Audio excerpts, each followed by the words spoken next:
শুভ সকাল বন্ধুগণ। আমি এখন আছি জাকার্তা, ইন্দোনেশিয়া বড় সিটিতে। আজকের আমার লাস্ট দিন ইন্দোনেশিয়াতে। জাকার্তা থেকে আমার ফ্লাইট আছে কুয়ালালামপুর মালয়েশিয়াতে। মালয়েশিয়া আজকে প্রথম দিন হবে ওখানে গিয়ে। তো ইন্দোনেশিয়ার ট্রিপ খুবই ভালো কেটেছে, দু একটা ছোটোখাটো ঘটনা ছাড়া। হোটেল বুকিং নিয়েই প্রবলেম হয়েছিল, বাদ বাকি সব কিছু ভালো হয়েছে। ইন্দোনেশিয়ান খুব ভালো জায়গা, ভালো ভালো আপনাদেরকে ভিডিও দেখিয়েছি। আপনারা না যদি ভিডিও দেখে থাকেন অবশ্যই পেছনের ভিডিওগুলোকে দেখেন, খুব সুন্দর লাগবে।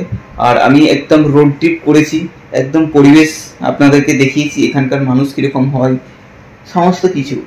আপনি যান, গিয়ে দেখেন, অবশ্যই ভালো লাগলে আপনারা কমেন্ট করবেন আর চ্যানেলটাকে সাবস্ক্রাইব করে নেবেন আর বেল আইকনটা প্রেস করে নেবেন যাতে নতুন ভিডিও আসলে আপনার কাছে নোটিফিকেশান আসে। তো চলো, আমি এখন এয়ারপোর্টের দিকে রওনা হই। বেরিয়ে পড়েছি, জাস্ট এখান থেকে কিছু দূরে, মাত্র ওই 1 কিলোমিটার মোটামুটি পায়ে হেঁটে বেরিয়ে যাবো ভেতর দিক দিয়ে। চলো ready, let's go. Next trip Kuala Lumpur. আপনারা দেখতে পাচ্ছেন আমি মোটামুটি হেঁটে চেক আউট করে বেরিয়ে পড়েছি এয়ারপোর্টের উদ্দেশ্যে। এয়ারপোর্ট এখান থেকে মোটামুটি 43 কিলোমিটার। তো 53 কিলোমিটারের জন্য এখানে ডাইরেক্ট ট্রেন যায় এয়ারপোর্ট পর্যন্ত। তো আমার যে ওই কার্ডটা আছে, ওই কার্ডে এখনও পর্যন্ত 29,000 ব্যালেন্স আছে। আজকে হয়তো কত 10,000 শেষ হবে, বাদ বাকি 20,000 মোটামুটি রয়ে যাবে ব্যালেন্স। তো আমি কী করবো, কার্ডটাকে রেখে দিতে হবে, আর কি করা নাই। নেক্সট টাইম যদি আসি বা কাউকে যদি ওখানে দিতে পারি, কারণ 20,000 মোটামুটি ইন্ডিয়ান রুপিতে 120 টাকার মতন হচ্ছে। তো চলো, বাদ বাকি যে ব্যালেন্সটা আছে ওটা বিস্কিট কিনে নিয়ে ইন্দোনেশিয়া রুপি খতম করে দেবো। চলো আস্তে আস্তে যাই এয়ারপোর্টের দিকে। তারপরে প্রথমে আমাকে মেট্রো ধরতে হবে, তারপরে এটা লাইন ক্রস করে ট্রেন ধরতে হবে ডাইরেক্ট এয়ারপোর্ট। দেখুন, আমি ট্রেনে উঠে পড়লে ওখানে আর খাবার পাবো না, ডাইরেক্ট একদম এয়ারপোর্টে নামবো। তো এয়ারপোর্টের খাবার খুব কস্টলি, তাই এখান থেকে একদম খেয়ে দিয়ে বেরোচ্ছি। এখানে একটা এগ গাড়ি নিয়েছি, চিংড়ি মাছের একটা মিক্সড ভেজ নিয়েছি, আর এদিকে তোমার হচ্ছে কিছু সবজি নিয়েছি। তো ওটা খেয়ে আমি এখন বেরিয়ে যাচ্ছি, আর আমি একদম ডাইরেক্ট এয়ারপোর্টে ঢুকে যাব। স্টেশনে তো বসে পড়েছি। এটা এখান থেকে তোমার দুরি বলে একটা স্টেশন আছে, ওইখানে যাবে প্রথম। তারপর ওখান থেকে ইন্টারচেঞ্জ করে এয়ারপোর্টের জন্য আমাকে যেতে হবে।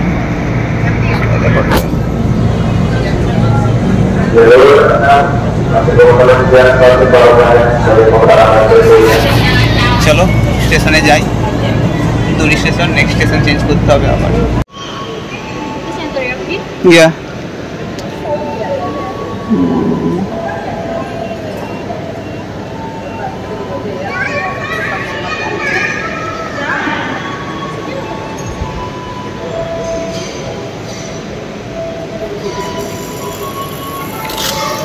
This is your card, and wait a minute for the ticket, yeah? And this is your ticket. Okay, thank you. भाई मेरे को 50,000 टका चूना लग गया। Please go down. House number, station number 3 number. Okay, আমি ট্রেনে বসে পড়েছি। দেখতে পাচ্ছেন ট্রেন ছেড়ে দিয়েছে, আর ওই ট্রেন তোমার কিছুক্ষণের মধ্যে মোটামুটি আধা ঘন্টার মধ্যে পৌঁছে যাবে। বাট একদম বড় একটা চুনা আমাকে লাগিয়েছে। চুনাটা কি না, আমি ভেবেছিলাম যে আমার কাছে কার্ড ছিল, ট্রাভেল কার্ড, ওই কার্ড দিয়ে এখানে হয়ে যাবে, বাট পসিবল হয়নি এটা। তো এখানে কি হয়েছে, এক্সট্রা আবার 70,000 দিয়ে টিকিট করতে হয়েছে। A very bad. তো এখানে কি হয়েছে, আমাদের ট্রাভেল কার্ডের এখন আমি দেখলাম প্রায় 30,000 কাটার পর 25,000 এই কার্ডটাতে আছে। যে কার্ডটা আমি তোমাদেরকে দেখিয়েছিলাম, এই কার্ডে এখন লাস্ট 50,000 ঘুরিয়েছিলাম। 50,000 টোটাল সব এতে মিলে কেটে যাবে, কিন্তু কাটেনি। এখনো প্রায় 25,000 টাকা এতে পড়ে আছে। এটা নিয়ে চলে যাব, পরে দেখবো ওখানে কাউকে যদি সেল করতে পারি দেখবো। তো তো আই থিঙ্ক ঠিক আছে, চলো ধীরে ধীরে আমি আগে পৌঁছে যাব স্টেশন এয়ারপোর্টের দিকে। বাট এখানে 70,000 আমার টিকিটে লেগেছে, ইন্ডিয়ান রুপি প্রায় 400 টাকা। ওই ট্রেন যেটা আমি সুরাবাইয়ার থেকে এসেছিলাম ওগাত্রা, ওখানে আমার প্রায় 1,000 টাকার উপরে টিকিট লেগেছিল। সেম ট্রেনেই আমি এসেছি। এক্সিকিউটিভ এসি ট্রেন এটা। এখানে এক্সিকিউটিভ যেটা এসি ট্রেন, লং ডিস্টেন্সের ট্রেনগুলো একটু কস্টলি, বাদ বাকি লোকাল তুমি এখান থেকে যে কোনো জায়গায় লোকাল সিটির মধ্যে ঘুরবে অতটা কস্টলি না। ঠিক আছে, চলো এয়ারপোর্টে যাই। এয়ারপোর্টে গিয়ে আগে সব কাজ কমপ্লিট করি, তারপর ডিটেলসে বলবো।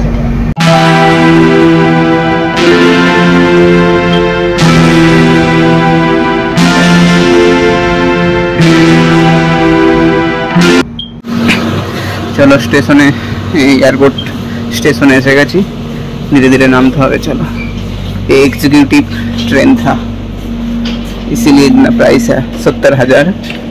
20 किलोमीटर 25 किलोमीटर के लिए एकदम डायरेक्ट आपको एयरपोर्ट के अंदर घुसा दिया। আমি এখন এয়ারপোর্ট টার্মিনালে চলে এসেছি, আমার 2 নম্বর টার্মিনাল ইন্টারন্যাশনাল। তো এটা ছিল তোমার ট্রেন, দেখতে পাচ্ছ ট্রেন আছে একদম এয়ারপোর্টের ভেতরে ঢুকে গিয়েছে। এটা ইন্দোনেশিয়ার একটা জাকার্তা, যেহেতু এটা ক্যাপিটাল সিটি সেই জন্য এই ব্যবস্থাটা ভালো আছে। চলো ভেতরে ঢুকি, আস্তে আস্তে কথা বলছি।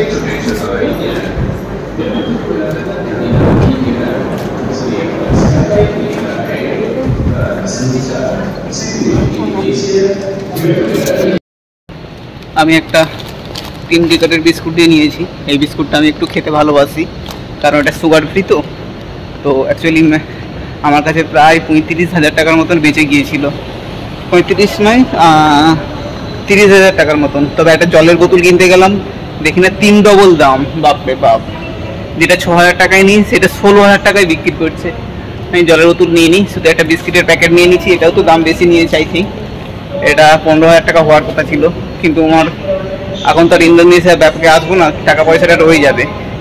আর এয়ারপোর্টে ওইটুকু টাকাটা এক্সচেঞ্জ কেউ করতে চায় না। ঠিক আছে, যা আছে আছে থাক, বাদ বাকি আগে চলো, বিস্কিটটা কাজে লেগে যাবে। জলের বোতল নিতে পারলাম না, বাট জলের বোতল ওখানে দেবেও না, রাখতে দেবে না।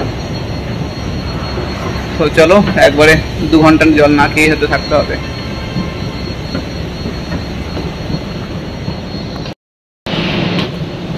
এখানে তো আচ্ছা খাসা খুব টার্মিনাল 1 টার্মিনাল 2 যাওয়ার জন্য ট্র্যাক বানিয়ে রেখেছে আলাদা আলাদা আলাদা। এখানে তো বন্ধ আছে, এটা দেখতে পাচ্ছি।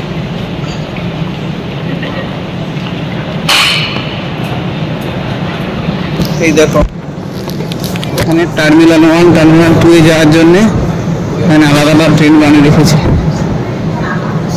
আগে উঠে পড়ি। টার্মিনাল ট্রেনটা তোমাদের হচ্ছে টার্মিনাল 1 2 3 তে যাবে, এখানে লেখা আছে। মানে এখানে টার্মিনালটা একটু অনেক দূরে দূরে, সেই জন্য এখানে মেট্রো ব্যবস্থা করা আছে। এই ছোট্ট মেট্রো একটা দেখো, টার্মিনালে যাওয়ার জন্য গোল করে ঘুরবে। এটা খুবই সুন্দর, এটা একটা ব্যবস্থা। আমাদের মনে হচ্ছে ইন্ডিয়াতে কোনো টার্মিনালে এরকম ব্যবস্থা নেই, বাট টার্মিনালে যেতে হলে তোমাকে পায়ে হেঁটে যেতে হবে। তো আমি টার্মিনাল 2 এ যাব। টার্মিনাল 2 এর জন্য 6 মিনিট ওয়েট করতে হবে, লেখা আছে এখানে দেখো। এই দেখুন ট্রেন এসে গিয়েছে আমাদের টার্মিনাল 2 এ যাওয়ার জন্য। এটা ছোট্ট একটা মেট্রোর ব্যবস্থা করেছে টার্মিনাল 1 যাওয়ার জন্য, টার্মিনাল 2 যাওয়ার জন্য, টার্মিনাল 3 তে যাওয়ার জন্য। গুড সিস্টেম, কারণ ওখানে হাঁটতে হবে না তোমাদেরকে। এটা তোমার হচ্ছে জাকার্তা, ইন্দোনেশিয়ার ক্যাপিটাল সিটি। চলো ধীরে ধীরে আমি ভেতরে ঢুকি।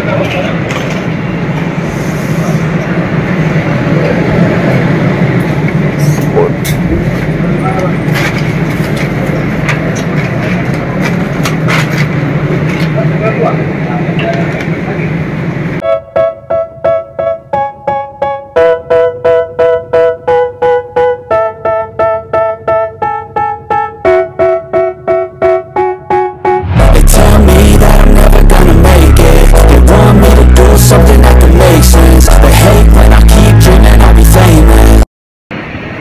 এরা ঘুরি এমন ঘুরোচ্ছে, এরা একটা টার্মিনাল যেতে গেলে মোটামুটি 2 কিলোমিটার ভেতরেই ঘুরতে হচ্ছে। আবার এই দেখুন না, একবার উপরে একবার নিচে, আবার নিচে যাচ্ছি। ফার্স্ট টাইম উপরে উঠেছি, আবার নিচে যাচ্ছি। আই থিঙ্ক নিচে থেকে আবার কোথায় যেতে হয় জানি না। আবার লেফট সাইড দেখাচ্ছে, দেখো টার্মিনাল 2। বাপরে বাপ, এত ঘুরাচ্ছে। আগে দেখতে হবে ফটাফট আমার কত নম্বরের টিকিট আছে, চেকিংটা করে নিয়ে, বোর্ডিংটা করে নিয়ে তারপরে ফির তোমাদের সাথে কথা বলছি। আগে ফটাফট করে নিই। এরা সেলফ চেকিংও দিয়েছে, বাট আমি সেলফ চেকিং করবো না, আমি ডাইরেক্ট চলে যাই একদম কাউন্টারে। কাউন্টারে যদি ভিড় থাকে তাহলে ডাইরেক্ট এসে সেলফ চেকিং করবো। তো আমাকে যেতে হবে 5 নম্বর গেটে যাই আমি। এ দেখো আমার এয়ার এশিয়ার কাউন্টার, এটা এখান থেকে আমি চেকিং করি, তারপর ধীরে ধীরে আগে বেরোই। আপনারা দেখতে পাচ্ছেন এই যে আমার বোর্ডিং হয়ে গিয়েছে। বোর্ডিংয়ে আমার দিয়েছে গেট নাম্বার F1 জোন 2 আর seat number 30D। I think একদম শেষের দিকে হবে 30D। চলো, এই ছিল জাকার্তার একদম ফাঁকা এয়ারপোর্ট। এখানে দেখছেন বোর্ডিংয়ে কোনো লাইনই নেই। ঠিক আছে, চলো ভালোই হয়েছে, ফটাফট এসে আমার বোর্ডিং হয়ে গিয়েছে, চেকিং হয়ে গেছে। এবার সিকিউরিটিটা করতে হবে, আগে যাব। ইমিগ্রেশনের কিচ্ছু বলেনি, পাসপোর্ট নিয়েছে আর বোর্ডিং পাসটা নিয়েছে, ঘাপ স্ট্যাম্প মেরে দিয়েছে, কোনো কথাই জিজ্ঞেস করেনি আর। চলো, তো জাকার্তাতে তো ইমিগ্রেশন প্রসেস একদম ইজি ছিল না। এরপর যাব সিকিউরিটি চেকিংয়ে। চলো, সিকিউরিটি চেকিং আগের দিকে, ওই দেখো আগে সিকিউরিটি চেকিং আছে। চলো দেখে। ইমিগ্রেশন একদম ফিক্স, মানে কোনো কথাই বলেনি, জিজ্ঞেস করেনি। ইমিগ্রেশন বলো, সিকিউরিটি চেকিং বলো, সব কমপ্লিট হয়ে গেছে একদম। এখন জাস্ট আমি দাঁড়িয়ে আছি F1 গেট। এটা এই দেখো দেখা যাচ্ছে, এই F1 গেট। এই F1 গেট দিয়ে আমি ভিতরে ঢুকবো। এখন আমাদের টাইম আছে অনেক, 1:40 ফ্লাইট। এখন জাস্ট 11:30 বাজে, 11:50। ওতে আরও 1.5 ঘন্টা টাইম আছে। 1টা থেকে বোর্ডিং চালু হবে। তো মোটামুটি খুব সুন্দর সাজিয়েছে এখানে। আর এখানে 3টে টার্মিনাল আছে। 3টে টার্মিনাল, একটা টার্মিনাল থেকে অনেকটাই দূর, মোটামুটি 1 কিলোমিটার দূরে। সেই জন্য এখানে 3টে টার্মিনালের জন্য আপনাদেরকে লাগিয়েছে, ওই মেট্রো ট্রেনের মতন ছোট্ট একটা স্কাই ট্রেন বলছে এখানে। ওই স্কাই ট্রেনে করে নিয়ে যাবে তোমাদেরকে এক টার্মিনাল থেকে অন্য টার্মিনালে। মোটামুটি আর 45 মিনিট বাকি আছে। এখন বাজে 12:37। 1:40, 45 না, এই 50 মিনিট বাকি আছে। 1টা থেকে বোর্ডিং হবে বলেছে। তো মোটামুটি 1 ঘন্টা ছিল। তা বসে বসে আমি ভাবলাম কিছু ভিডিও এডিটিং করে নিই। কিছু হয়নি, একটাই হয়েছে, আধা ঘন্টাতে কতগুলো হবে। তো চলো, টাইম হয়ে গিয়েছে। আমি এই ভিডিওটা এডিটিং করার পরেই বেরিয়ে যাব। 1টা থেকে বোর্ডিং চালু হয়ে যাবে। তো এয়ারপোর্টে সেরকম ভিড় নেই। আই থিঙ্ক এয়ারপোর্টে তোমার বিমানও খালিয়ে যাবে হয়তো, অনেক সিট। চলো, দেখতে পাবে তোমরা। তো চলো এখন রাখি, একদম বোর্ডিংয়ের সামনে গিয়ে তোমাদেরকে আবার আপডেট করছি। তো আমাদের বোর্ডিং শুরু হয়ে গিয়েছে এখন। তো আমি বোর্ডিং গেটে F1 দিয়ে ঢুকে গিয়েছি। আর আমি এখন এখানে দেখছি, দেখো এখানে এয়ারপোর্টে যে চালিগুলো দেখো, পুরো যে আমার টালির চাল। এটা একটা ডিজাইন, এদের ইউনিক ডিজাইন এখানকার।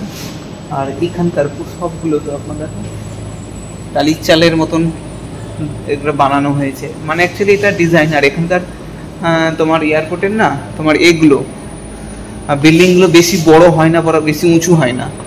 আই থিঙ্ক এখানে ভূমিকম্প প্রচণ্ড হয় তো, আর এখানে একটা সমুদ্রের ধারে, ইন্ডিয়ান ওশিয়ানের ধারে, সেই জন্য এখানে প্রবলেম হতে পারে। সেই জন্য এখানে বড় বড় তোমার হচ্ছে বিল্ডিং আছে, বাট এয়ারপোর্ট এতটা উঁচু বানায়নি।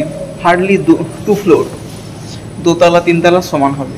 অনেক অনেক এয়ারপোর্ট দেখবে অনেক উঁচু উঁচু এয়ারপোর্ট হয়, বাট এখানে সেরকম কিছু নেই এটা। তো চলো আমি বোর্ডিংয়ের দিকে যাই। বোর্ডিং চালু হয়ে গিয়েছে। দেখছি এরা তো F1 এ প্রথমে বলেছিল, তারপর এখন বলছে F4 F5। দেখছি লাইনে দাঁড়াতে হবে, এখনো খুলেনি। জোন 1 জোন 2 এখানে লিখে রেখে দিয়েছে। চলো লাইনে দাঁড়িয়ে যাই, প্লেনে গিয়ে কথা বলছি। এয়ার এশিয়া লাগিয়ে দিয়েছে, বাইরে দেখতে পাচ্ছেন, এই দেখুন এলিফ্রেন্টটা লাগিয়েছে। চলো লাইনে দাঁড়াও ধীরে ধীরে।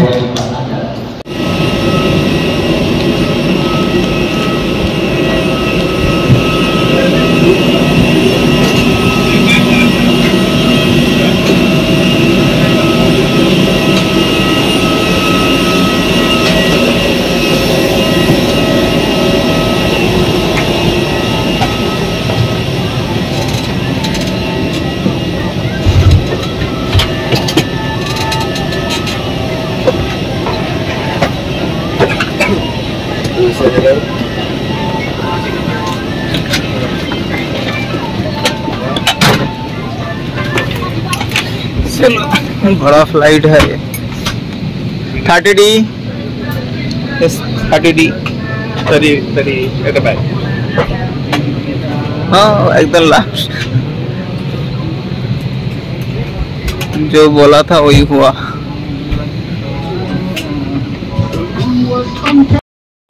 ফ্লাইটে তো বসে গিয়েছি, মোটামুটি আই থিঙ্ক রাইট টাইমেই ছাড়বে, বা হয়তো 10 মিনিট 15 মিনিট দেরি হবে, কারণ মোটামুটি বেজেই গিয়েছে 1:30 বেজে 1:30 মিনিট হয়ে গিয়েছে, 1:40 টাইম ছিল।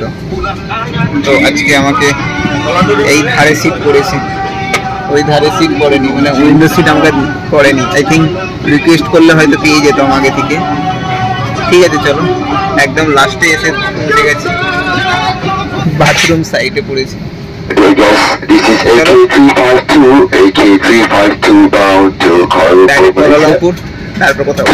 Belt by pulling on the buckle strap. To unfasten, lift the metal flap. Whenever the seatbelt sign is on, you must return to your seat and fasten your seatbelt securely. Should an oxygen mask like this drop from the compartment above your seat, immediately pull the mask firmly towards you. Place the mask over your nose and mouth with the headband tightly around your head and breathe normally. Place your own mask first before assisting others under your care. Your life vest is under your seat. To use it, slip it over your head like this, clip on the waistband, and pull it tight. At the exit before leaving the aircraft, pull the red tag to inflate life vest.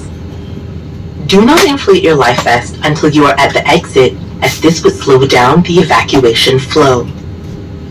Your life vest has an oral tube for further inflation. The light comes on when in contact with water, and here is a whistle to attract attention.